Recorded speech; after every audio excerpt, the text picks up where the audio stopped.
Hello and welcome to the last section in Unit 663.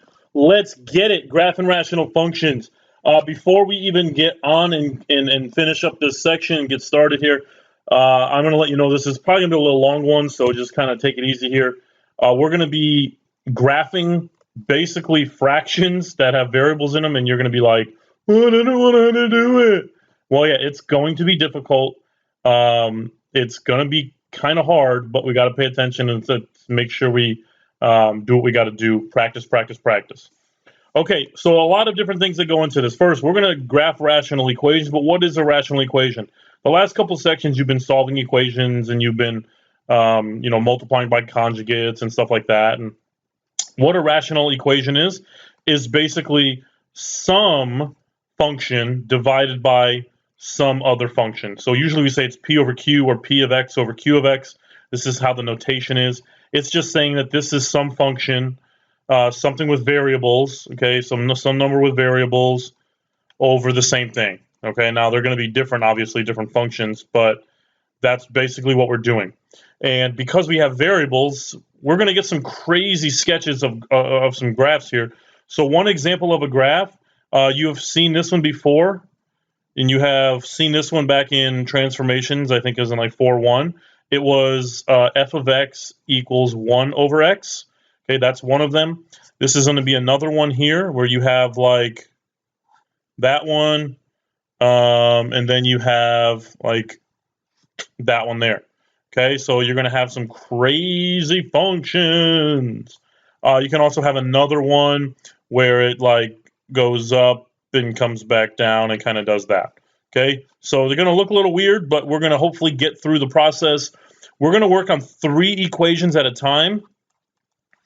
We're going to go through like domain. We're going to go through x and y intercepts. We're going to go through everything else, and then we're going to put all that stuff together to actually form graphs. First thing we got to do, so there's a lot of these different steps. Okay, these are all just different steps, and this is really step 1. We need to find the domain. Okay, we have 2 different types of domains. We have what we call removable, they're called holes, and we have what we call a vertical asymptote. We've dealt with some asymptotes before, and we've dealt with some holes. We just didn't realize it was called a hole or a removable discontinuity. It's called a discontinuity, but I'm not worried about that. So what we need to do when we find the domain, okay, we need to take the denominator and we need to set it equal to 0. Because remember, I can't divide by 0, so therefore I got to figure out what gives me 0 so I can say, well, that doesn't exist. This will give me my vertical asymptote. But when I do the vertical asymptote, I have to simplify first. Okay? I have to simplify first. I also have to simplify first when I'm doing the removable discontinuity. Okay? Because otherwise we won't be able to find out what it is. Simplify, there we go, I can't spell. So what I need to do is simplify this. I need to take my denominator, I need to factor it. Well, if I take that denominator, I actually can take out a 2 and an x, and I'm left with x minus 4, which my numerator is still x minus 4 as well. So you can see that because x minus 4s are both the same, they're going to cancel. When things cancel, that is called a removable discontinuity or a hole. What we need to do is we need to find out the value of that hole. So I'm going to take x minus 4 equals 0, so x equals 4. So we're going to have a hole at x equals 4. Okay, so that's the first part. That's the hole piece. Now I need to find the vertical asymptote piece. The vertical asymptote is going to be whatever's left, set it not equal to 0. Okay, and same thing up there, set it not equal to 0. That doesn't matter though. So I'm going to take the 2x, set it not equal to 0. Therefore, x cannot equal 0. So I'm going to have a hole at x equals 4, and I'm going to abbreviate vertical asymptote to VA at x equals 0. Okay, these are the 2 things that I am concerned with. I'll explain more when we get into the graphing piece and what they look like, but this right now is really what's important for the domain aspect. The next one, again, I'm going to factor if I can. Because this is a plus here, x squared plus 4, I cannot simplify and factor that. Because I cannot factor this, I cannot cross anything out in my numerator. Okay? So now what happens? Well, I'm going to see if I can, because I cannot simplify anything, this has no holes. I can't simplify, so it's got no holes. Vertical asymptote. I take the denominator. It can never equal 0. X squared is not equal to negative 4. When I square root this, I get x is not equal to plus or minus 2i, right? We talked about that. You can do the square root of negative 4 is plus or minus 2i. But because this isn't an actual number, like it's 2i, the I is there, this also has no vertical asymptotes. Okay, so it's got no no holes and no vertical asymptotes because the denominator is that right there. The third one, again, I have an x plus 1. I cannot factor that, so that's good. Now I take x squared plus 5. Can I factor x squared plus 5? Put the 5 up top, the 0 below. That's never going to work. So because I can't factor x squared plus 5, this has no holes. But I take the denominator and set it not equal to 0, and therefore x can never be negative 1, which means I have no holes, but I have a vertical asymptote at x equals negative 1. And you can either write at or use the at symbol. That's fine, doesn't really matter. But whatever you want to do, that's how you're going to do that. So when we talk about the domain, this is what you're going to do. You got to find the hole and the vertical asymptote. All right, next one. This is like step number 2. Oh, can't write. There we go. Step number 2. We have a y-intercept and an x-intercept. If I think about this, and here's my graph, this line right here, the y-axis, is when x is equal to 0, and then the x-axis is when y is equal to 0. So that's what I'm trying to find, the y-intercept and the x-intercept. For the x-intercept, you must simplify first. Simplify. Just like in the top, like the step 1, we have to simplify first. For the y-intercept, I don't have to simplify because all I'm doing is plugging in. So I'm plugging, oh, can't spell today. Oh, that's supposed to be an L and a U. Oof, that's terrible. Plugging in 0. I'm going to rewrite that because that's garbage. There we go. Plugging in 0 to x. Okay? So I'm going to find the y-intercept first. Then I'm going to go through and find the x-intercept. So y-intercept. All you're doing is plugging in 0 to x. So 0 minus 4 over 0 minus 0, which is negative 4 over 0, which means I have no y-intercept. Because I can't divide by 0, that's bad. So this is bad here, which doesn't allow me to actually have one. Okay? Second one, y-intercept.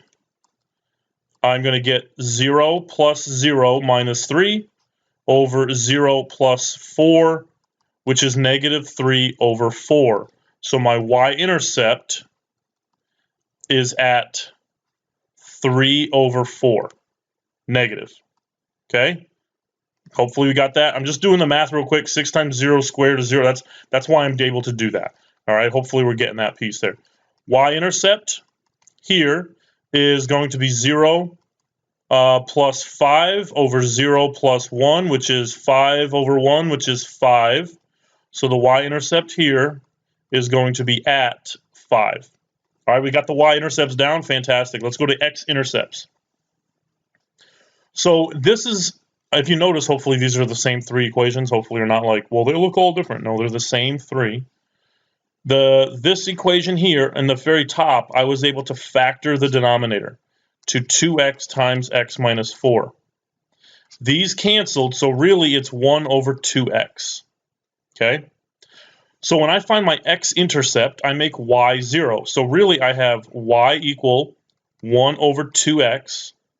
I'm going to make y to be 0. So it's 0 equals 1 over 2x. How do I get rid of the 2x? Remember, I multiplied both sides by the 2x. And I get 0 is equal to 1. Well, this is not true. Therefore, I also have no x-intercept for the first equation. The second equation, I must simplify first. So when I do that, I cannot actually, right? Remember in the previous example, I couldn't factor the denominator, but could I factor the numerator now because of my x-intercept? Well, yeah, let's try that. So I'm going to plug in 0 for y. I get 0 equals, I'm going to factor 6x squared plus 7x minus 3. Okay, 6 times negative 3 is negative 18. 7's here. This is going to be a 9 and a negative 2. So I get 6x plus 9. If you don't remember how to factor, this is not good. 6x minus 2. This is going to be really, I can divide those by the 3, right?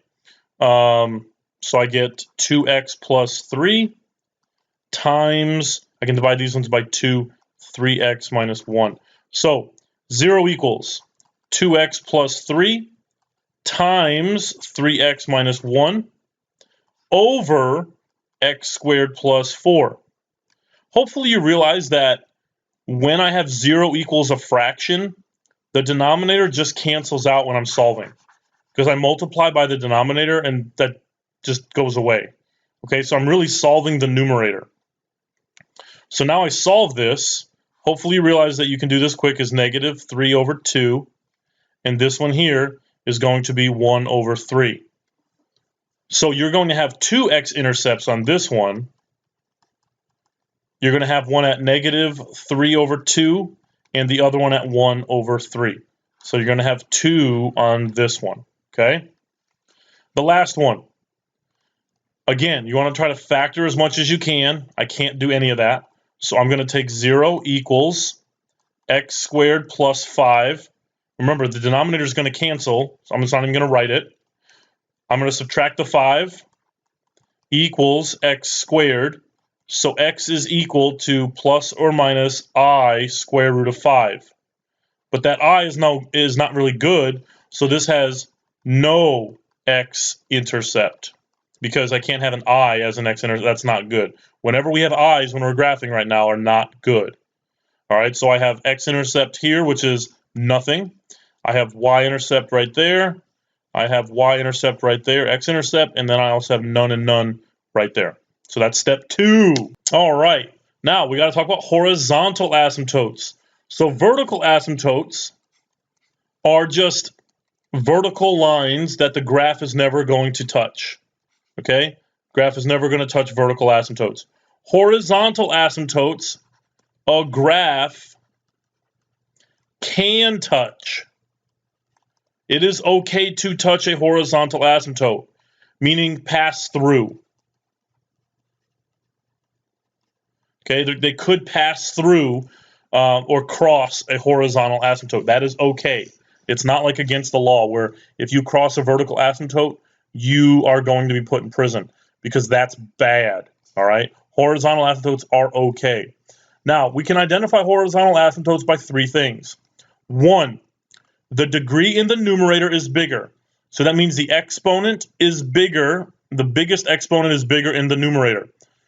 When you have that, this means you actually have no horizontal asymptote. I'm going to abbreviate HA for horizontal asymptote, just like I abbreviated VA for vertical asymptote. If the degree in the denominator is bigger, so that means the denominator's exponent, highest one, is bigger than the highest exponent in the numerator. We're going to get some examples here. This means that you have a horizontal asymptote at x equals 0. Always. This is always true if you have the denominator exponent bigger. If the degrees are the same, that means that the highest degree in the numerator and the highest degree in the denominator are the same. This means that you're going to take the coefficients, I can't spell today, coefficients, and divide them. All right, so we'll get to some examples on all of these. All 3 of these are going to be one of each of these. All right, here we go. I want to find the horizontal asymptotes in all three of these examples. I look at the exponent. This is a 1. This is a 2. 1 over 2. Which one's bigger? That means the denominator is bigger. So that means I have a horizontal asymptote at x equals 0. Horizontal asymptote at x equals 0. That's it. That's all you got to do. There's no plugging in, no chugging out. That's it. Boom, boom, boom. Wham, bam, thank you, ma'am. Okay? So, next one. The degree up in the top is 2, and the degree in the denominator is 2. They're the same. What happens when they're the same? Coefficients and divide them. Well, the coefficients are 6 and 1. So I take 6 and 1 and I divide them. Well, that's 6. So you have a horizontal asymptote at x equals 6. Always x equals because it's horizontal. Horizontal. Holy crap! I'm sorry, I have to go back a little bit. That's not very good. Apparently, I don't know what I'm doing. I'm just kidding. Well, I had to go back and redo this for some reason. I don't know what I was thinking. Horizontal asymptotes are always y equals some value. So this horizontal asymptote is y equals 0. This one here is y equals 6. Okay, horizontal asymptote at y equals 6. There we go. Makes me feel so much better right now. Okay. Last one there. Last one here. So again, my denominator is 1. My numerator is 2. Which one's bigger? The numerator is. So I'm going to go. There is no horizontal asymptote. Okay. Very good. Very, very good. Sorry about that. So it's y equals whatever for horizontal. Y equals for horizontal. For vertical is x equals. I don't know why I did that. Well, you will get confused with that too, so it's just practice. All right. Well, what? We have horizontal asymptotes. We got vertical asymptotes. And guess what now? We have some slant and some oblique asymptotes. Slant and oblique are the same thing. You just make sure they're referenced the same. Slant, well, it's on like a slant. So your dotted line is going to be on a slant. Or it could even be like that. That is okay. Yay, we got to figure out how we do it. When the degree in numerator is bigger, we find the oblique asymptote.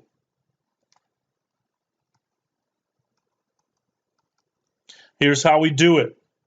When the degree in the numerator is bigger, we find the oblique asymptote. So the degree in the numerator is bigger. It's 2 versus a 1. So when I do this, I have to do this using long division. What? This stinks. Yeah.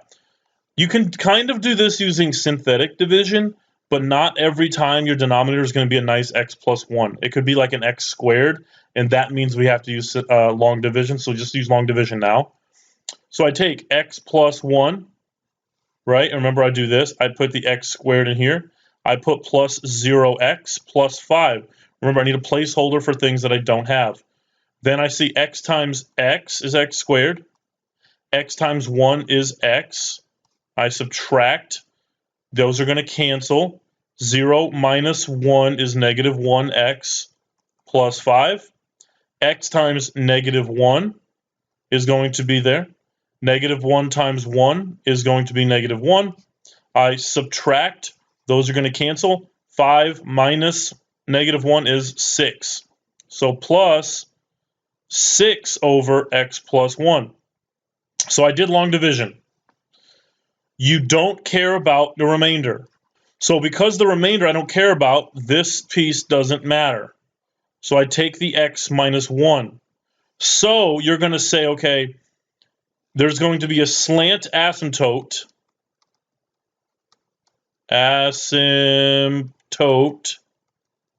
at x minus 1. Well, what does that mean? If I have my x and y graph here, and I graph x minus 1, there's going to be a dot at negative 1, up 1 over 1, up 1 over 1.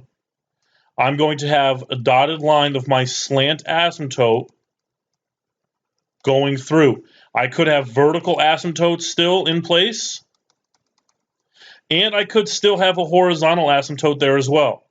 So it's going to look crazy. Your graphs are going to look really weird if you have slant asymptotes. So we'll get into more of that here in a little bit because we're going to start graphing these. So here we go. I have the first equation up here, and this is all the information that we already gathered. Okay, remember this was the domain here, the first two. These next two are your intercepts. And then this here was your horizontal asymptote. Okay, so that's what we have. Those are our 5 things. We're going to graph all of those things. Okay, so I'm going to hold off on some of them. I'm going to show you how to do some else and go on and so on and so forth. Vertical asymptote at x equals 0. Vertical asymptote, remember, is a dotted line at this value. So at x equals 0 is a dotted line at x equals 0. That is right there. Okay, that's a dotted line there. That tells me that's an asymptote. A horizontal asymptote is at y equals 0. Well, that's over here at y equals 0. Boom. Those are my 2 asymptotes. My graph will never touch the vertical. It could touch the horizontal, but it will never touch the vertical. There's going to be a hole at x equals 4. Okay? There's a hole at x equals 4. What that means is when we graph it, wherever that point is going to be, that we're going to put an open dot there. Okay? It's never going to cross it. I'll explain what that means. We have no y-intercept. We have no x-intercept. So this graph, and this is really, remember, it was 1 over 2x. Okay, that was what it was when it's simplified. I'm going to plug in a number. So the last piece of this pie here, the last piece of the pie, I love pie, chocolate pie. The last piece, hopefully you had a good Thanksgiving. Chocolate cream pie, peanut butter pie. Last piece is I want to plug in. So because of my vertical asymptotes, I want to plug in a number to the right and to the left of the vertical asymptote. Number to right and left of VA, vertical asymptote. If I plug in -1 to here, if I plug in a negative, I'm going to get a negative number out. Right? That's -0.5. If I plug in a +1, I'm going to get a positive number out. I don't care about what the number is. All I do is care about what the value is, a positive or negative. Because over here is negative, if I plug in this -10 in, I'm going to get a negative. The graph is actually going to look like that on that piece. Over here, because this is positive, you're going to get this. Okay? You're going to get that. All right? Fantastic. And you can use a website called Desmos. You can go there on your Chromebooks, or you can use a graphing calculator to help aid in the process of graphing it. You can't just plug the number in or plug the function in and it'll graph it. Yes, it will graph it, but you have to know how to find all of these pieces of the pie. Okay, let's go on to the second problem there. All right, so here's what I got. I got all these pieces of information from all of our stuff. Okay, and what is going to happen is I'm going to graph all of this stuff that I possibly can. So let's see, horizontal asymptote at y equals 6. So let's do that up here. There is no vertical asymptote. There are no holes.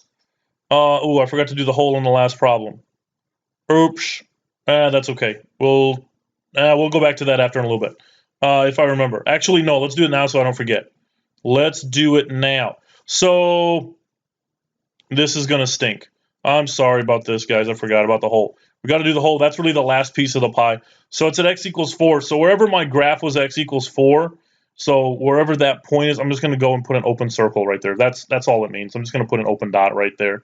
So if it said hole at -2, then I'm going to go down to -2 and put a hole. But it doesn't say that, so that's all the hole means. All right, sorry about that. Here we go. So no vertical asymptote, no hole. Y-intercept is -3/4, so you're going to be approximate. It doesn't have to be exact. So -3/4 is going to be down here. X-intercept negative 3/2, that's negative 1.5. And then 1/3 is going to be over here. So what does this graph look like? Well, a horizontal asymptote, the graph at infinity or negative infinity will hug it. So that means that at negative infinity or positive infinity, the graph will actually kind of like be really, really close to that line at positive directions, okay, and negative directions. So we know that the graph is coming from this way because it's going to hug it. It's going to come down through this point. It's going to cross the y-intercept, come back up, and then hug it as well that way. So that's what your graph is going to look like. Something similar to that.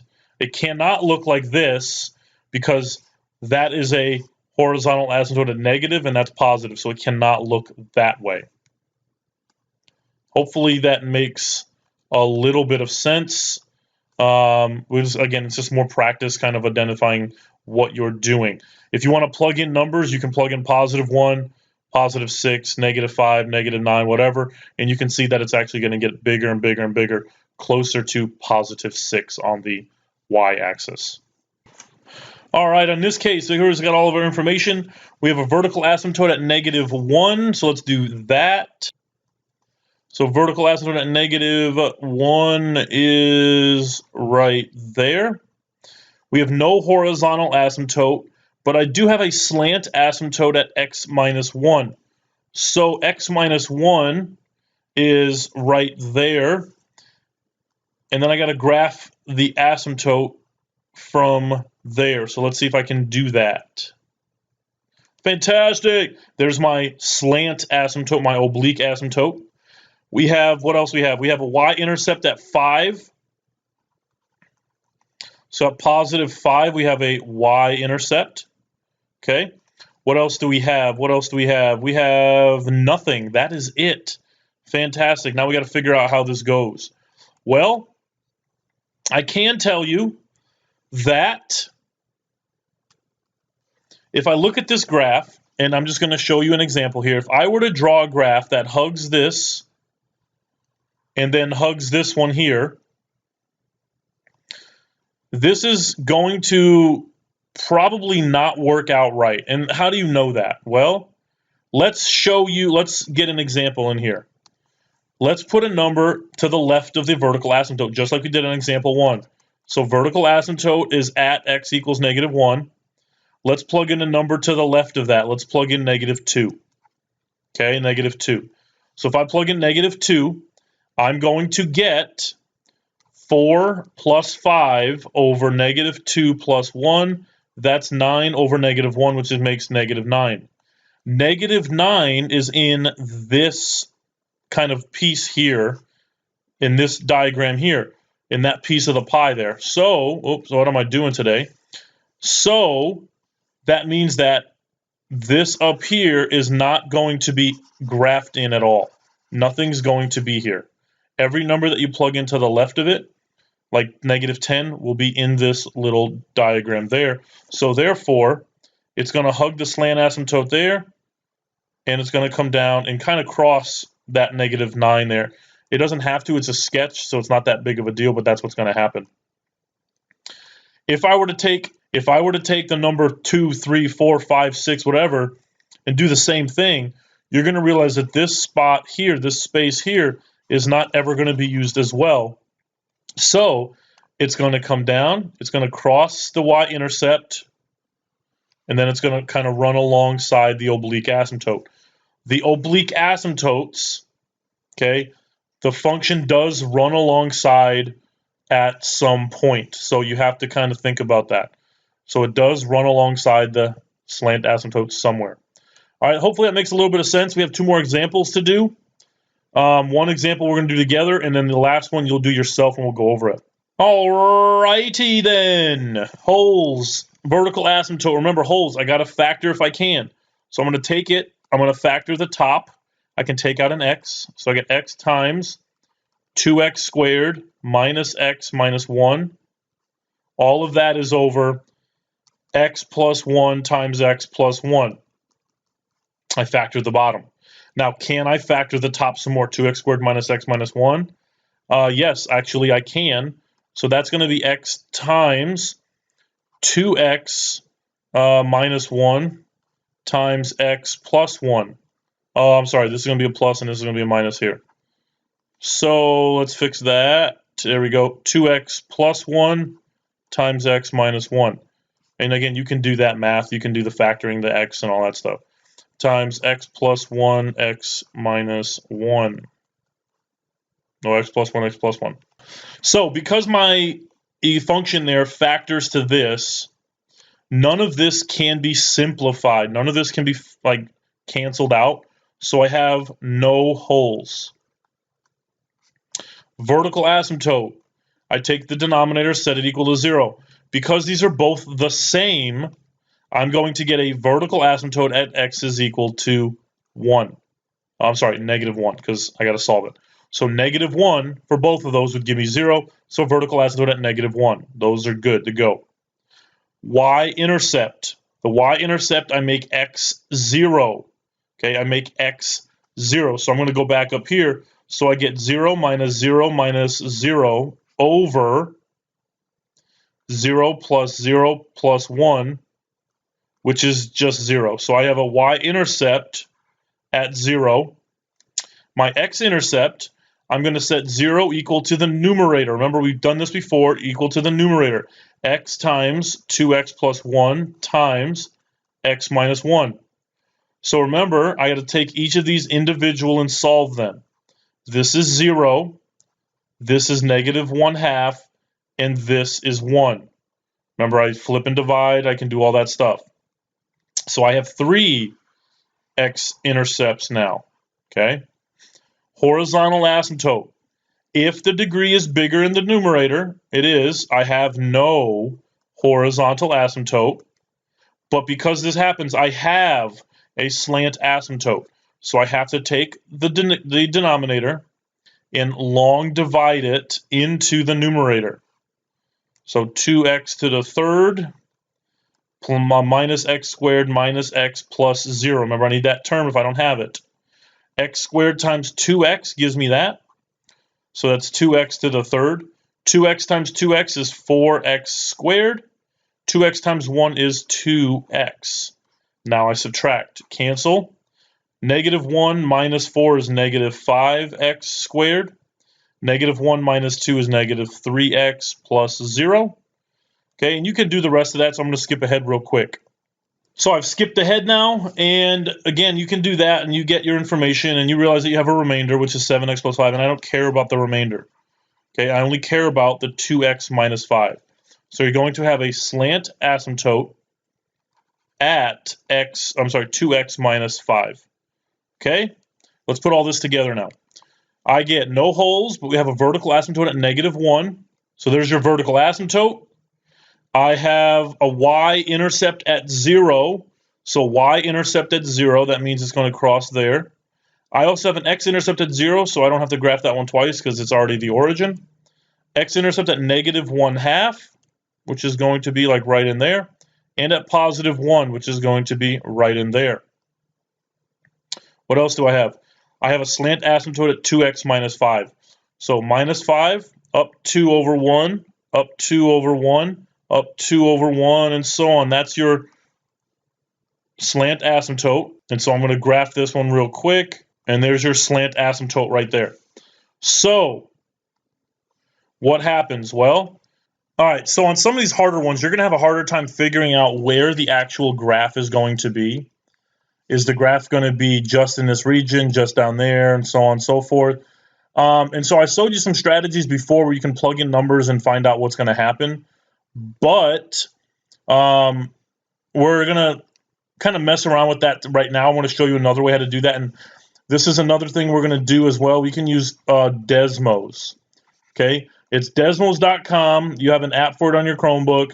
I'm going to bring you there. I'm going to show you how to do it and type it in and stuff like that. But and this is the graphing calculator. It's just an online free graphing calculator. It's not a TI. It's just a regular one. But here we go.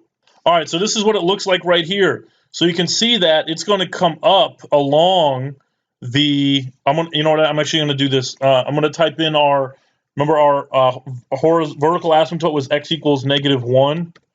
So there's our vertical asymptote there at -1, and you can see that it's going to kind of follow it on the way down. Okay, and then remember I have a slant asymptote, an oblique one, which is 2x minus 5. So I'm going to type that one in there as well. So 2x minus 5. And you can see that even if I zoom out, okay, even if I zoom out, I'm going to have a crazy graph. Now, this is going way far down, but I'm going to have a crazy graph there, okay? So it looks like with my oblique asymptote and with my vertical asymptote right there, you're going to see the graph is going to kind of be like this. So it looks like this is what's going to happen. The graph is going to come down here and kind of follow my vertical asymptote down. Then it's going to follow my vertical asymptote on the other side. It's going to come up, cross through the -1/2, come down through 0, and then cross at +1, and then it's going to follow on top of my oblique asymptote there. So this graph is going to be kind of weird. But again, use Desmos.com. You can zoom out using your fingers. You can pinch to zoom and stuff like that. So it's actually pretty cool. What I want you to do is pause the video now and try the last problem there. So here's what you have. I factored the top and I factored the bottom to get x minus 6, x plus 2, and x plus 2, x plus 3. The whole is at x equals -2 because they're going to cancel up there, and I get -2 when I solve those. The vertical asymptote is because whatever I have left over in my denominator, that gives me the -3. The y-intercept, remember when I make this x to be 0, so I get 0 minus 0 minus 12, 0 plus 6, and I reduce, -2. The x-intercept is when y is equal to 0, so I take 0 equals the numerator, I solve, and I get 6, because whatever I simplified left, right? X minus 6 is what's left. The horizontal asymptote, since the degrees are the same, they take the coefficients and divide them. 1 divided by 1 is 1. Now let's graph it. So there's a hole at x equals -2. We'll get to that later. Vertical asymptote at -3. There's my vertical asymptote. I have a horizontal asymptote at +1. So that's going to be right there. What else do I have? I have a y-intercept at -2. Right there. I have an x-intercept at +6. Great. What else? What else? What else? I have a hole at -2. We'll get to that. And that is it. So because I have my points on this side, I know that my graph is probably going to come down like that. So the hole at -2, that means wherever the -2 is going to be, we're going to have to just put a hole there. So just show that you put a hole there. And we're going to use Desmos. Again, I'm going to hop back on there to show you, does the graph go like this or does the graph go like that? Okay, or I'm going to find out which one of those spaces it goes on to. So now I'm back on Desmos. And what I want to do is I want to put these in, and I want to open parentheses, x squared minus 4x minus 12. I don't have to put in x squared. I can just type in x, right? Minus 4x minus 12, close parentheses, divided by xx plus 5x plus 6. So you can see that, I'm going to zoom in a little bit here. Maybe. There we go. I'm going to zoom in. So I can see that my graph is going to be on the top left-hand corner. Okay, the top left-hand corner. So what happens here? Well, what does that mean for the hole at -2? If I look at -2 there, and I try to find it on my graph there, if I find -2, can I do it? Can I do? Oh, it says undefined. There's a hole there. If I look at everything else, the dot is filled in. But if I go to -2, there's a hole right there. Right there. There's a hole right there. So it means undefined. So that's what I got to fill in on my graph. So because according to the graph, the other piece of the pie was up here, I'm just gonna go and draw it up there. Okay? I got the hole, I got the X and Y intercepts, I got my other piece of the graph, and I am done.